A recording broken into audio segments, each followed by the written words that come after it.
નમસ્કાર, આપ જોઈ રહ્યા છો નેશન પ્લસ ન્યૂઝ. હું છું આપની સાથે હેતલ ભગત.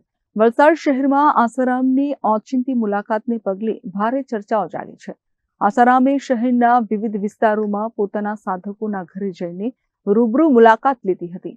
જો કે આ દરમિયાન મીડિયાને જોતા જ આસારામે મોઢું છુપાવ્યું હતું. દુષ્કર્મી આસારામ બીમારીની સારવાર માટે પેરોલ પર જેલની બહાર આવ્યો છે, પરંતુ તાજેતરમાં તેના વલસાડમાં ધામા જોવા મળ્યા છે. વલસાડ શહેરના સરદાર હાઇટ્સ બિલ્ડિંગ, પાલીહીમ, પ્રમુખ પાર્ક, ભડકવાડા, રામજી મંદિર પાછળ અને કોસંબા રણછોડજી મંદિર જેવા વિસ્તારોમાં આસારામે સાધકોના ઘરે ઘરે જઈને મુલાકાત લીધી હતી.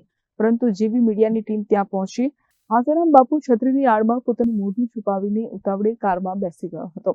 આ મુલાકાતને ગુપ્ત રાખવા માંગતા સાધકોએ મીડિયાને કવરેજ કરતા અટકાવવા માટેના તમામ પ્રયાસો કર્યા હતા.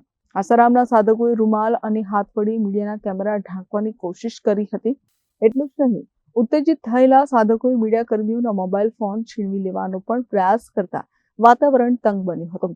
એક તરફ સાધકો મીડિયા સાથે ઘર્ષણ કરી રહ્યા હતા, તો બીજી તરફ આસારામ મીડિયાના કેમેરાથી બચવા માટે સતત મોઢું છુપાવી રહ્યો હતો. આ સમગ્ર ઘટનાક્રમને પગલે વલસાડના સ્થાનિક વિસ્તારોમાં કુતૂહલ સાથે રોષની લાગણી પણ જોવા મળી હતી. બીમારીની સારવાર માટે પેરોલ પર બહાર આવેલા આસારામની સાધકો સાથેની મુલાકાત વિવાદમાં ઘેરાઈ છે. Bureau report, nation plus news, Valsad.